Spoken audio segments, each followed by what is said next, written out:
Le cinéma ce soir est probablement l'un des comédiens les plus doués de sa génération. Il a façonné sa carrière en endossant à la fois des rôles populaires comme Jack Sparrow dans Pirates des Caraïbes, mais aussi en faisant des choix plus exigeants. Et c'est le cas aujourd'hui avec Rome Express. Bonsoir Johnny Depp, merci d'être avec nous. La richesse de votre carrière, c'est cela, des rôles populaires et de vrais choix avec Terry Gilliam et Mirko Kusturica. Vous avez besoin de ces deux cinémas, les deux vous comblent, c'est cela ? Pour moi, chaque rôle est exigeant parce qu'il faut créer un personnage. On commence à la case départ, surtout si c'est quelque chose qui n'existe pas. Si c'est une fiction, vous ne jouez pas le rôle de quelqu'un qui existe, donc c'est toujours exigeant. Et bien que Pirates des Caraïbes ait beaucoup attiré l'attention, la personnalité de Jack Sparrow a demandé exactement le même travail que les autres rôles que j'ai pu jouer. Ce rôle de Paul Kent, cette virée enivrante que l'on va découvrir dans un instant, c'est peut-être l'un des rôles les plus personnels de votre carrière, comme un besoin, une promesse que vous vous étiez faite ou pas ? Plus qu'une promesse à moi-même, c'est une promesse que j'avais faite à l'auteur du livre, Hunter Thompson, que nous ferions ce film, que nous le ferions produire. C'est une chose à laquelle je tenais beaucoup, d'aller au bout de ce projet. Alors on va se retrouver dans un instant. D'abord, à quoi ressemble Rome Express, Porto Rico, les années 50, les vapeurs d'alcool, un journaliste confronté à une question de conscience et à une jeune femme incandescente. Le film vu par Marie Jojoin. Réveil comateux pour Johnny Depp. Porto Rico. Je suis venu ici pour trouver une histoire. Ça s'appelle du journalisme. Le voilà dans un nouveau registre, en journaliste américain d'une feuille de chou locale de Porto Rico. Déjà engagé. Un personnage inspiré de celui qui fut son comparse et ami, l'écrivain anticonformiste Hunter Thompson, décédé en 2005. Cet endroit regorge de fric, Paul. Et ce sont les gens comme moi qui savent se servir. Ce n'est pas un peu illégal?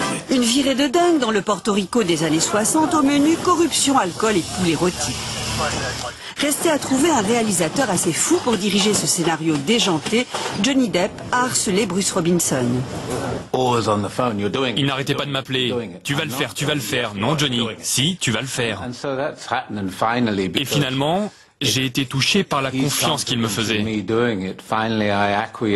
Un réalisateur assez malin pour mixer l'esprit des 60s, glamour et scène cocasse. C'est une vraie beauté.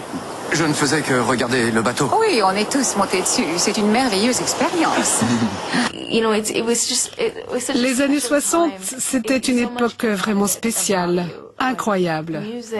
On en garde aujourd'hui encore les valeurs, la musique, l'art, la littérature. Voiture rutilante et sirène sulfureuse, un vernis pour cacher une critique au vitriol de la société américaine de Porto Rico dans ces années-là.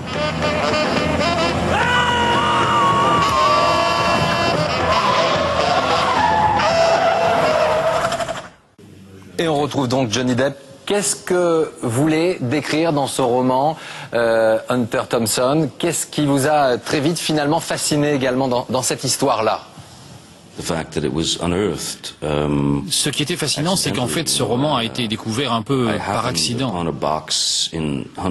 J'ai trouvé une boîte dans sa maison qui n'avait pas été touchée depuis 30 ans. Et il y avait cette histoire, ce roman, que nous avons lu. Il était vraiment très bien écrit. Et Hunter a dit, il faut en faire un film. Et je lui ai proposé de publier ce roman. Ce qui est formidable avec ce roman, c'est que c'était le début de Hunter Thompson.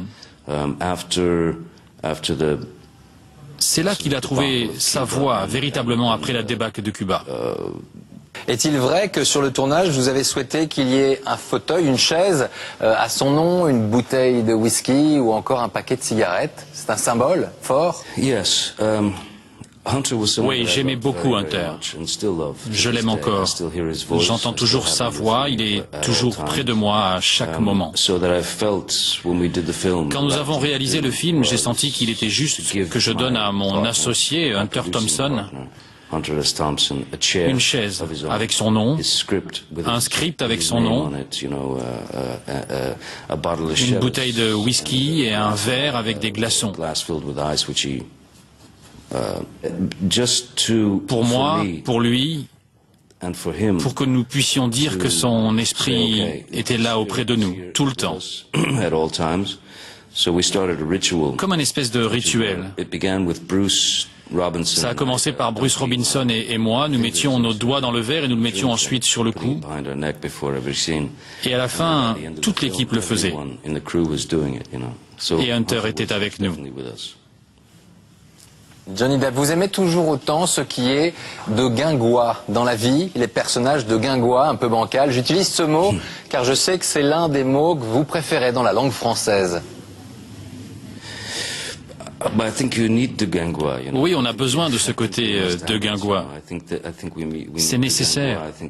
Il faut qu'il y ait des imperfections. Des choses qui sont considérées comme un peu inhabituelles, un petit peu décalées. Tout simplement qui ne soient pas acceptées comme étant la norme.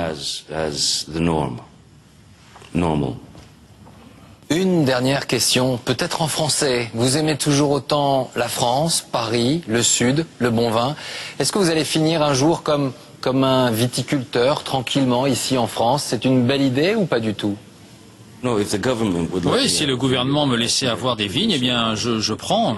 Je pourrais produire un vin assez spécial. Je pense que je pourrais être un vigneron. J'ai un tout petit peu d'expérience.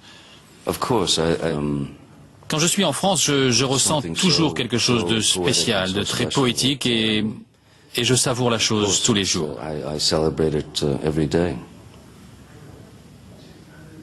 Alors gardez cette poésie. Merci beaucoup à vous, Johnny Depp. Le film Rome Express sort en France le 30 novembre. À bientôt. Merci.